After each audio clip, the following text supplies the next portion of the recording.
Bonjour, je m'appelle Cindy, j'ai bientôt 32 ans et je vais vous raconter mon histoire. Donc voilà, je suis tombée enceinte fin 2020 grâce à une PMA, grâce à une insémination artificielle. C'était la première grossesse, donc en fait tout s'est très bien passé. C'était des pyjamas, des bodys, un peu toutes les affaires nécessaires pour bébé. Et ensuite, je me souviens que nous étions invités chez de la famille pour fêter un anniversaire. Il faisait beau, on a pris l'apéro dehors. Et j'étais donc à 23 semaines et 6 jours. Je vais faire pipi. Je sens que ça coule encore. Je me dis, tiens, c'est bizarre. Et en fait, je remarque énormément de sang dans ma culotte. Je panique, c'est le drame. Je ne sais pas quoi faire. J'appelle mon copain.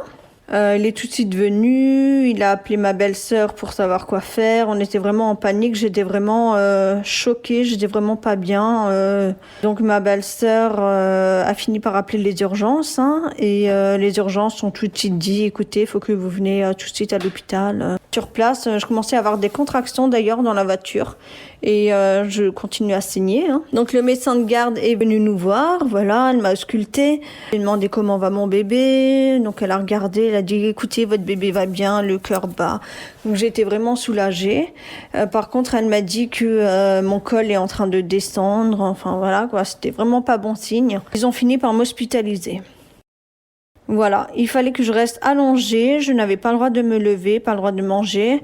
J'ai reçu une piqûre de corticoïdes et il fallait renouveler cela 24 heures après. Ils m'ont tout de suite mis en salle de naissance, en fait, en salle d'accouchement. Douleur, de crampes, enfin vraiment ça faisait mal. Du coup, je me souviens qu'il y a une gynécologue qui est venue avec le pédiatre pour me parler en fait par rapport à mon enfant, à donc ma fille qui sera donc un bébé prématuré. Enfin, on dit un très très grand prématuré, vu que j'étais à 23 semaines et 6 jours. Voilà, donc en fait. Ma fille sera seulement suivie si elle naît à partir de 24 semaines et qu'elle pèse 500 grammes. Voilà, parce qu'avant, en fait, ils n'arrivent pas à soigner le bébé correctement et le bébé il aura plus de risques de... Donc, en fait, ils m'ont parlé en fait, des risques de prématurité, sur l'audition, sur la vue, sur des risques d'infection, enfin vraiment plein de choses, risques de séquelles, enfin qu'elle garde des séquelles... Voilà quoi, ça aurait été un petit bébé. J'étais au clair avec mon copain, on a compris, sachant que voilà, c'était notre premier enfant, donc franchement, ça nous a vraiment fait du mal. Enfin, comment dire, ça nous a vraiment touchés, on était vraiment émus, d'entendre ça, de se dire mais qu'est-ce qu'on va faire, enfin, pourquoi ça nous tombe dessus, pourquoi nous? Voilà, pourquoi nous Alors on leur a dit, écoutez, si l'enfant doit naître et que qu'elle est en bonne santé, pour moi je parlais de si elle a son cœur qui bat, qu'elle va bien, qu'elle n'est pas souffrante, voilà, je suis ok pour que les médecins s'occupent d'elle, essayent de la soigner, essayent de la sauver. Donc voilà, et j'ai demandé donc à ces médecins donc d'essayer de la sauver, mais sans s'acharner sur elle. Ça veut dire que je ne voulais pas qu'on s'acharne, je ne voulais pas qu'on la réanime pendant au moins 20 minutes et tout. Au bout d'un moment, j'aurais dit stop quoi. J'ai commencé de nouveau à avoir des contractions, c'était vraiment horrible. Une aide-soignante est venue me faire de l'acupuncture. C'est des petites aiguilles qu'on met dans la peau pour essayer de soulager et tout, mais bon, rien à faire. L'anesthésiste est venu me poser la péridurale. Il était 19h. Ok, donc ça m'a beaucoup soulagée. J'ai essayé de faire des petites micro-siestes. Voilà, mon copain était à côté, il envoyait des messages à la famille pour essayer de rassurer. Vers 2h du matin, j'ai commencé à mourir à 10. Mon cœur palpitait, je me suis dit, oh là là, qu'est-ce que je vais faire, enfin. Donc il y avait une très gentille gynécologue qui s'est occupé de moi, voilà. Sachant qu'il y avait les internes, il y avait des élèves étudiantes en sage-femme, il y avait le pédiatre, enfin il y avait vraiment beaucoup de monde dans cette salle. Bah forcément, bah oui, mais c'est un accouchement à risque, on va dire, un accouchement à risque et vu que mon enfant sera prématuré. Donc voilà, il y avait du monde dans la salle et donc on m'a mis en position et donc j'ai dû accoucher de ma fille. Donc j'ai accouché de ma fille, tout s'est bien passé. Il y a eu 3 petites poussées et elle est sortie. Après, ils l'ont tout de suite emmenée dans la salle à côté. Donc je ne l'ai pas vue, je ne l'ai pas entendue. Voilà, je ne savais pas trop qu'est-ce qui se passait. La pédiatre a demandé à mon conjoint de venir pour la voir, pour prendre des photos, enfin voilà. Donc il y allait, en fait ils étaient en train de l'intuber, en train de la réchauffer, en train de l'aider pour respirer. Hein. Et moi de mon côté, on m'a extrait mon placenta, on m'a essayé de me rassurer, voilà. Et après, 2 minutes après, je me souviens que la pédiatre, elle est venue avec ma fille dans les bras. Donc elle est venue. Et je voyais juste, c'était marrant parce que je voyais juste son petit nez, sa petite bouche, enfin voilà, je la voyais presque pas, quoi. Et elle m'a dit, écoutez, elle va très bien, par contre, je vais l'emmener en réanimation néonatale, voilà, pour vraiment avoir calé les soins nécessaires, hein, pour essayer de la sauver. Donc voilà, et donc on m'a demandé comment elle allait s'appeler et c'est vrai que 5 minutes avant que j'accouche, j'ai réfléchi avec mon copain. On se souvient qu'un mois à l'avance, on avait trouvé un peu des prénoms, on écrivait des prénoms de filles sur une feuille. Je lui ai dit, écoute, j'aime bien le dernier prénom. Il m'a dit, ah moi aussi j'adore. Et voilà, et donc on l'a appelée Noélia. Voilà, elle s'appelle Noélia, notre fille. Voilà, il était 2h42 du matin quand elle est née. On m'a mis dans une chambre d'hôpital. J'étais en service obstétrique en fait, dans une chambre d'hôpital. Voilà, on s'est un peu reposé avec mon compagnon. 9h, 10h du matin, on a pu monter en réanimation néonatale pour aller voir notre fille. On a passé 5 jours avec elle à l'hôpital. On est allé la voir tous les jours, plusieurs fois par jour. On lui a fait des soins, on lui a changé la couche, on lui a pris la température, on lui a fait la toilette, enfin voilà. On lui parlait, on lui tenait la main. Et c'était vraiment mignon parce qu'en fait, à chaque fois qu'on lui tenait la main, elle était là en train de nous la serrer. Et c'est vraiment un contact qu'on a apprécié. Voilà. Donc tout allait bien durant les 2-3 premiers jours. Ça s'est bien passé, elle était en forme. Voilà. Elle n'avait pas d'hémorragie au niveau du cerveau. Je me souviens encore que le pédiatre était venu pour lui faire des échographies à l'anniversaire. Elle a commencé à avoir des petits hématomes noirs autour du ventre. Je me suis dit, tiens, c'est bizarre. Et c'est vrai que les auxiliaires de puéricultrice me disaient, écoutez, désolée, mais en ce moment, elle ne mange pas. Elle avale plus rien parce qu'elle elle avait donc une sonde nasogastrique, on appelle ça, pour l'aider à manger, hein. Tout ce qui est protéines, des compléments, tout ça. Voilà, et elle n'arrivait plus à avaler. En fait, ils étaient obligés de l'aspirer tout le temps pour lui faire retirer ce qu'ils lui donnaient. Donc le médecin a donc décidé de la mettre sous antibiotiques parce qu'il pensait qu'elle avait un problème soit à l'estomac, soit aux intestins. Et c'est vrai que c'est un enfant prématuré, donc un enfant prématuré a beaucoup de risques sur l'organisme. Voilà, et le médecin m'a clairement dit, écoutez, si vraiment ça ne va pas, si les antibiotiques ne font pas effet, il n'y aura plus rien à faire. Je me souviens encore qu'il me l'a sorti le jour de mon anniversaire, donc c'était un 2 avril, un vendredi saint, et je me souviens que ce jour-là, voilà, j'avais 30 ans, et ça m'a fait mal, enfin... J'avais peur, j'ai pleuré et j'étais face au médecin, mais je ne savais pas quoi lui dire. Donc, on a surveillé Noélia pour qu'elle reprenne un peu des forces. On lui a parlé, voilà. J'étais dans ma chambre le soir même. J'ai prié pour qu'elle guérisse. Enfin, voilà. Hein, parce que il y a des enfants qui sont nés à 24 semaines et que je sais que aujourd'hui ils sont en pleine forme. Voilà, malgré un long suivi à l'hôpital. Hein. Donc, on y est retourné le lendemain matin. C'était un 3 avril. On est retourné la voir. Donc le médecin était en train de lui faire une échographie au niveau du cerveau. Donc au niveau du cerveau, il a dit il n'y a pas de souci. Ensuite, il a commencé à lui faire une échographie au niveau du cœur, des poumons. Il a constaté qu'il y avait une petite nécrose au niveau du cœur, mais vraiment une toute petite, quoi. Et il a constaté qu'il y avait un poumon qui ne fonctionnait plus. Voilà, c'est vrai que Noélia, ces derniers jours, en fait, elle avait des problèmes avec son oxygène. Il y avait l'oxygène qui montait, descendait, montait, descendait. Voilà, c'était jamais stable.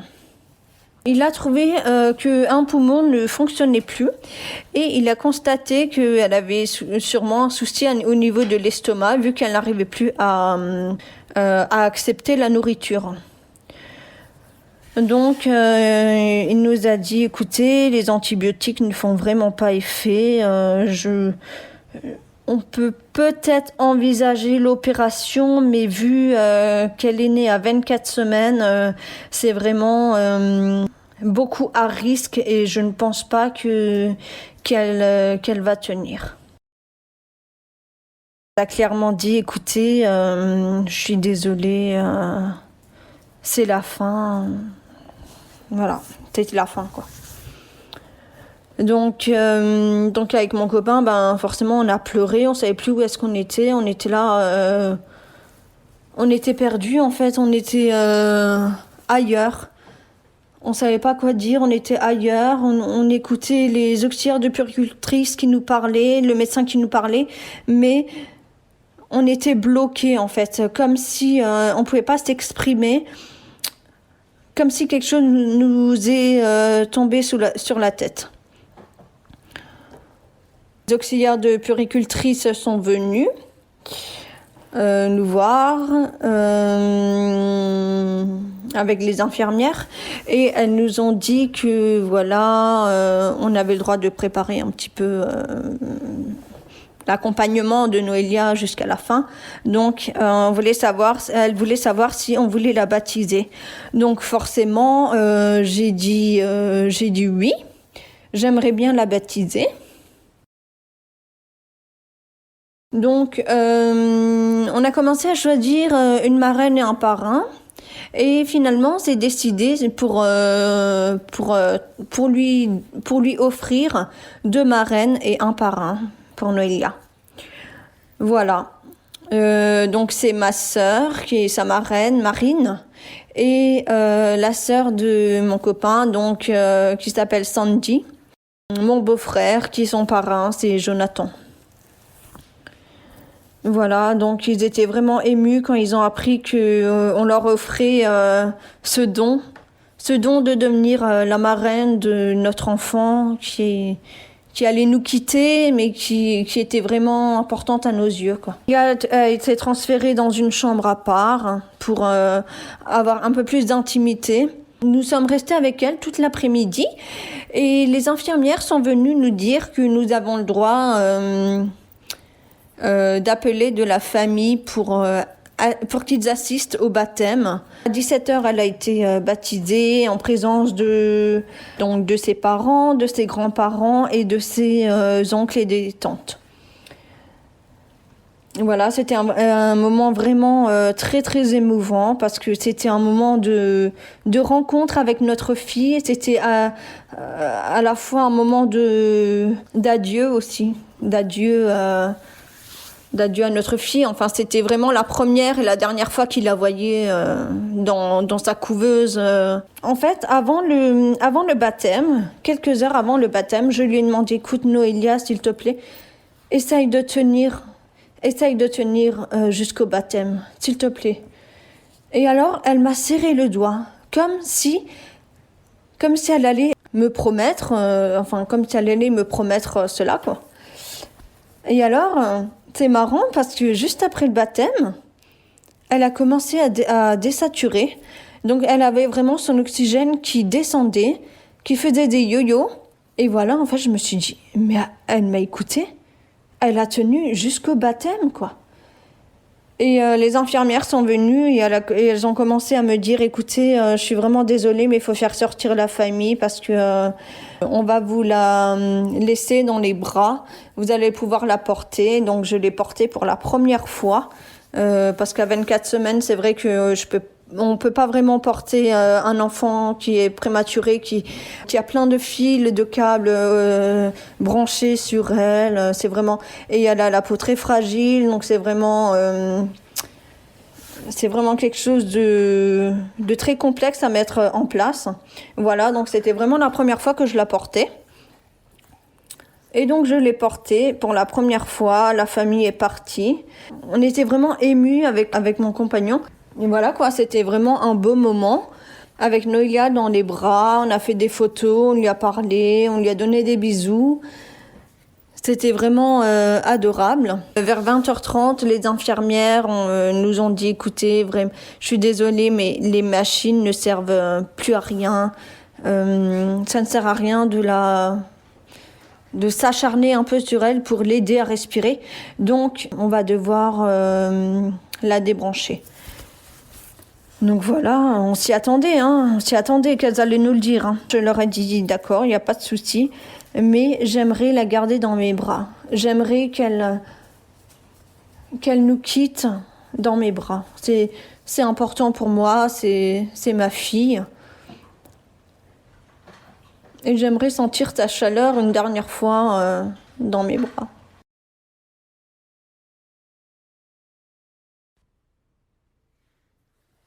Pour moi, c'était vraiment important d'accompagner ma fille jusqu'à la fin. Dès que les infirmières l'ont débranchée, nous l'avions, donc je l'avais dans mes bras. Nous étions vraiment tous les trois, tout seuls, et nous passions nos derniers moments ensemble, à trois. Noélia a commencé à devenir grise. Et je l'ai entendu, j'ai entendu son dernier soupir, hein, je m'en souviens encore, son dernier soupir. Et il était 20h58 quand elle nous a quittés, le 3 avril 2021, le lendemain de mes 30 ans. Voilà, c'était une période assez dure pour moi. C'était 30 ans pour moi, ça se fête, on est heureux. Et en fait, c'est la période où ma fille est née et en même temps où ma fille est décédée. Voilà. Et en fait, ce que je retiens de ça, elle m'a fait un cadeau en fait. Elle m'a fait un cadeau parce que elle avait envie de me rencontrer, enfin de nous rencontrer aussi, mais elle avait envie elle avait peut-être envie de passer mes 30 ans avec moi, avec sa maman. Pour me faire plaisir, pour moi c'est vraiment un beau cadeau qu'elle m'a fait. C'est vraiment un merveilleux cadeau d'anniversaire, sa rencontre, voilà, c'est sa rencontre qui m'a vraiment bouleversée à ce moment. Voilà, donc Noélia nous a quittés. Nous avions le droit de lui faire son dernier bain. Donc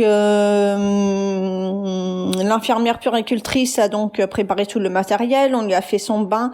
Nous avions vraiment pris notre temps. Nous l'avons habillée ensuite avec un beau pyjama blanc. Voilà, pour moi elle était très jolie, elle était apaisée, elle était vraiment jolie. C'était un ange en fait. Elle était vraiment habillée et elle ressemblait à un ange. Voilà, ça, c'est quelque chose qui nous a beaucoup émus. C'est ce qu'on retiendra d'elle en fait. C'est notre ange.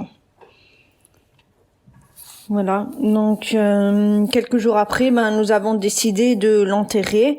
Nous avons fait son enterrement dans notre village, accompagné de la famille, de certains collègues, de mon conjoint et de moi-même.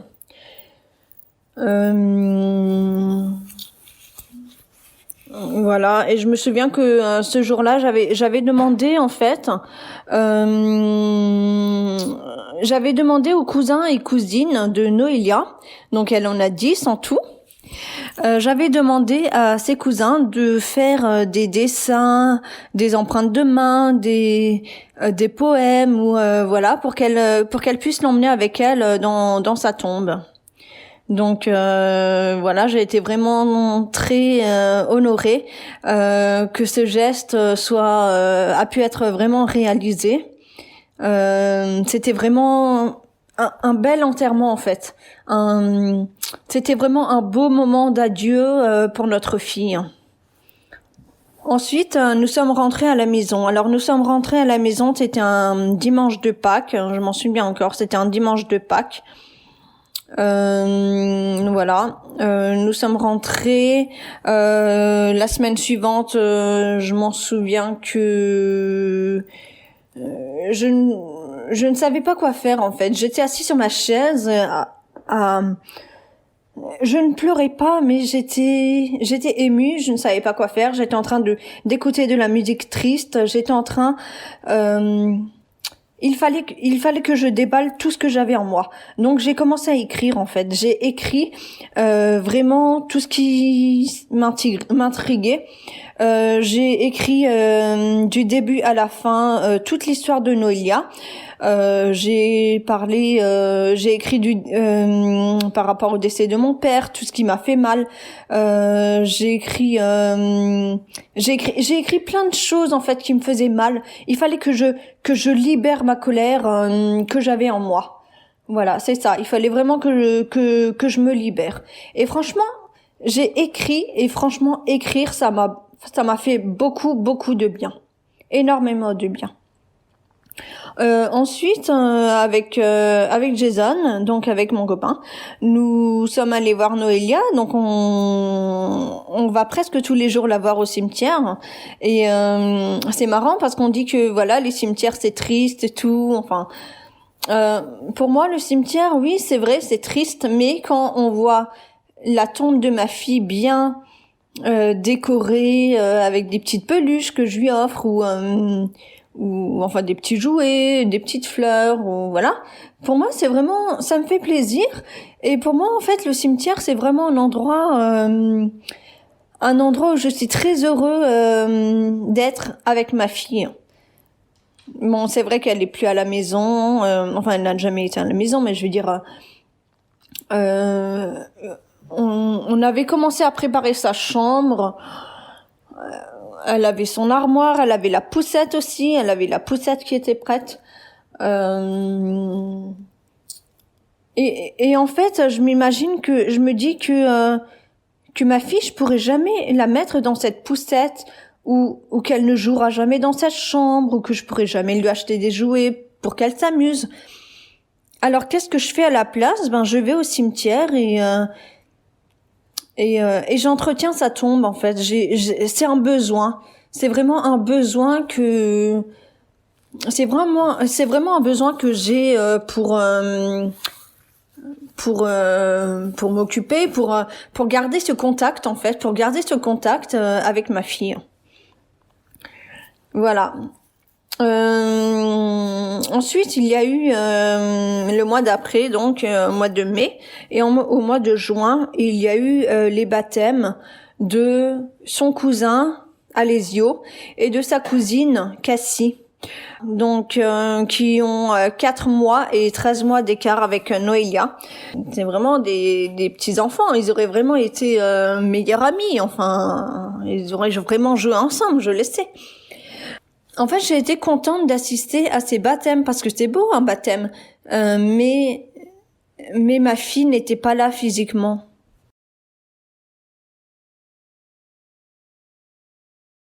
Donc ma fille n'était pas là physiquement et ça m'a mis les larmes aux yeux en fait parce que je me suis dit que tout ce que j'allais créer dans ma vie future, que ce soit les anniversaires, Noël, les baptêmes, les mariages, les fêtes d'anniversaire ou plein de choses, elle ne sera pas présente en fait. Enfin, elle sera pas présente physiquement. Et après je me suis dit mais si Cindy, si elle sera là, elle sera dans ton cœur. Elle sera là pour toujours dans ton cœur. Et là en fait, j'ai compris que qu'il fallait que j'avance pour elle. Pour elle, c'est vraiment important d'avancer, continuer à avancer pour son enfant, pour lui montrer qu'on est quand même heureux sur terre, qu'on a envie de vivre. On a envie de vivre, de découvrir autre chose. Donc tout au long de ce deuil, ce qui m'a beaucoup aidé, c'est vraiment le soutien que j'ai eu de ma famille, des proches, des collègues, des amis. Ils ont été là du jour de la naissance à Noélia, donc ils m'ont envoyé des messages, comment ça va, enfin. Ils étaient là quand j'étais à l'hôpital, ils étaient là quand elle est décédée, ils étaient là, ils sont encore là aujourd'hui. Voilà, pour moi c'est la famille, c'est vraiment important, c'est vraiment grâce à eux que je suis sortie de c'est vraiment grâce à eux en fait que je n'ai pas fait de dépression, je pense, que je me suis dit il faut que j'aille de l'avant, c'est important. C'est vraiment grâce à ma famille. Merci à ma sœur Marine et merci à ma maman. Vous êtes tous les deux mes héroïnes. C'est grâce à vous que j'ai pris confiance en moi. Vous avez toujours été présents et vous m'avez toujours soutenue, toujours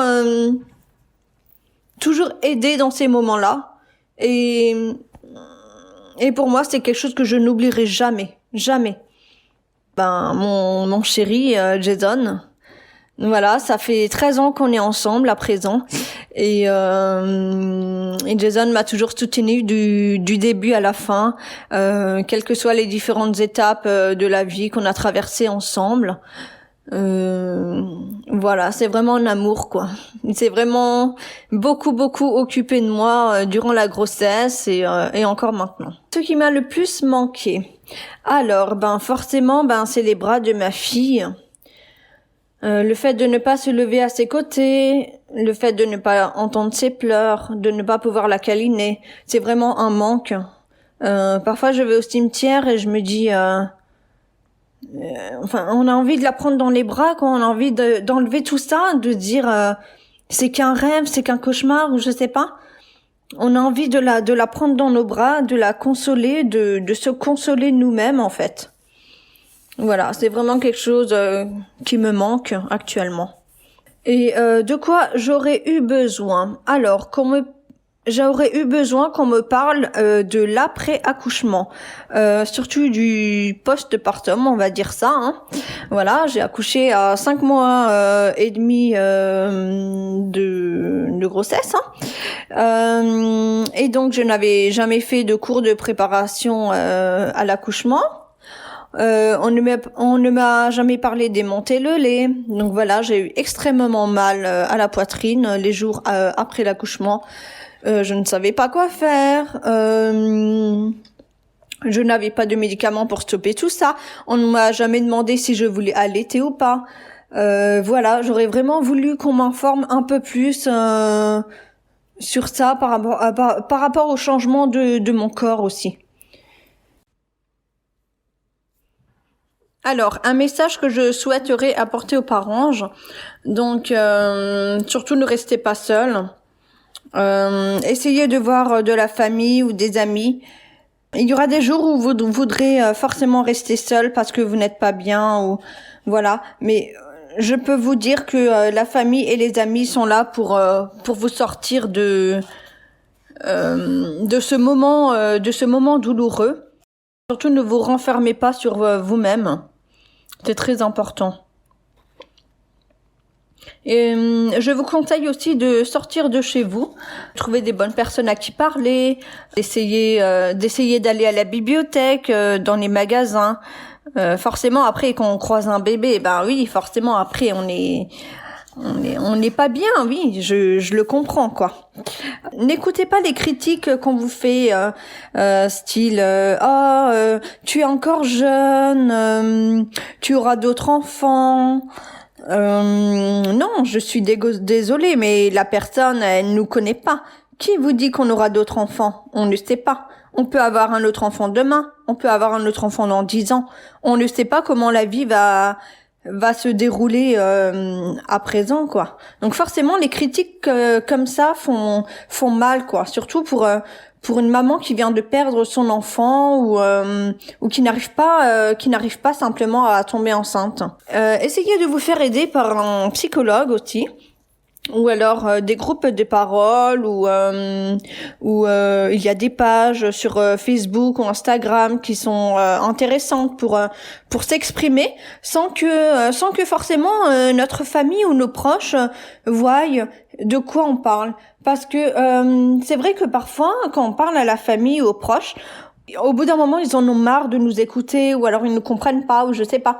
Alors que là, sur Facebook, quand on raconte notre histoire dans des groupes de parents, voilà, on est entendu. Pourquoi on est entendu? Simplement parce que la personne a vécu, on va dire, a vécu la même chose que nous. Elle a perdu la perte d'un enfant, donc elle nous comprend, on va dire. Elle nous comprend, elle nous donne des conseils, et forcément, on est par rapport à des questions posées. Et moi, je vous conseille vraiment des groupes Facebook. Ça m'a beaucoup aidé. Voilà, même si on ne raconte pas l'histoire, je ne sais pas. Mais par exemple, lire un peu les histoires des autres. Et c'est vraiment quelque chose qui nous font du bien, parce qu'on se dit, mais en fait, on n'est pas seul. On n'est pas seul à avoir perdu notre enfant, quoi. Ça arrive à nous, ça peut arriver à d'autres. Et surtout, je conseille de continuer à vivre. Enfin, c'est un peu compliqué parce qu'il y a des personnes qui vont tomber dans la dépression ou des autres personnes qui ne pourront plus avoir d'enfants. Donc d'accord, c'est compliqué, mais pour moi, continuer à vivre, en fait, c'est important parce que je suis sûre que c'est vraiment ce que notre enfant veut. Il veut qu'on continue à vivre, à découvrir le monde, à faire des voyages, à faire des beaux souvenirs ensemble, des photos, enfin, plein de choses comme ça, quoi. Même si la vie a été injuste avec nous, en fait. Mais c'est vraiment, je sens au fond de moi que c'est vraiment ce que notre enfant désire de nous. Qu'on continue à vivre, parce qu'il y a encore on a vraiment encore plein de choses à voir. Et c'est important de vivre le moment présent. Et grâce à Noélia, en fait, j'ai compris que faut vivre au jour le jour, que faut profiter de chaque instant de la vie, en fait. Faut profiter de chaque instant, de se dire, demain, peut-être, tu ne seras plus là. Voilà. Donc, dès que vous êtes chez de la famille ou des amis, dites-vous ça, en fait. Dites-vous, mais peut-être demain, tu seras plus là. Donc, essaye de profiter des proches. Essaye de profiter quand on est chez quelqu'un, quand on va des amis, quand on sort dans la ville, au travail, enfin. Pour raconter l'histoire de Noélia, en fait, j'ai décidé de créer une page Facebook. Donc, ça s'appelle J'aurais aimé tenir ta main un peu plus longtemps. Cette phrase, vous l'entendez aussi dans la chanson de Grégoire, un chanteur. Le titre de la chanson, c'est Ta main. Ça raconte en fait l'histoire d'un proche qu'il aurait perdu. J'ai vraiment été attirée par cette phrase. Je me suis dit, mais tu pourrais créer cette page Facebook en fait pour raconter l'histoire de Noélia, ou simplement pour essayer de mettre un terme au tabou sur le deuil périnatal. Parce que c'est vrai que on parle du deuil périnatal entre nous les mamans, mais on parle du deuil périnatal à quelqu'un qui n'a pas perdu son enfant. Pour eux, c'est, je vais pas dire choquant, mais pour eux, ils ne comprennent pas, en fait, pourquoi on parle de ça. Mais mais ton bébé, en fait, tu l'as perdu, mais c'est pas comme si tu perds ton père alors que tu l'as perdu à 60 ans ou... Bah non, ok, c'est pas pareil. Mais c'est notre enfant, c'est notre corps, on l'a eu dans notre corps, on a senti ses coups de pied. Vous pouvez la découvrir. Vous verrez aussi que la photo de profil, en fait, elle représente la photo de Jason, Noélia et moi, ensemble tous les trois. C'était les derniers instants passés tous les trois ensemble. Je m'en souviens encore, c'était l'agricultrice qui nous a pris en photo parce que voilà, c'était notre moment d'intimité.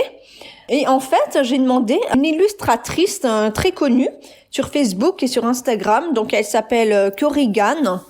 Voilà, j'ai demandé à Corrigan de me dessiner le portrait de cette photo en fait, avec Noélia, avec des ailes d'ange et enrobée d'un linge à licorne. Pourquoi à licorne? Parce que pour moi les licornes, elles sont peut-être irréelles, mais pour moi elles existent en haut au paradis. Et en fait les licornes, j'imagine toujours ma fille qui s'amuse avec les licornes, qui vole avec les licornes. Parce qu'en fait, on dit que les anges, ils volent. Voilà, Noélia est décédée au bout de 5 jours. Enfin, elle a jamais marché, tout ça. Mais pour moi, les licornes, c'est important parce que ça emmène Noélia dans ce rêve, en fait. Enfin, je l'imagine avec des licornes. Et c'est pour ça que j'ai décidé de lui mettre un linge à licorne. Et c'est pour ça que souvent quand je vais au cimetière, je décore sa tombe avec des licornes. Voilà, elle a droit à des peluches en licorne, des petites veilleuses en licorne. Enfin voilà, quoi, c'est vraiment son milieu, quoi.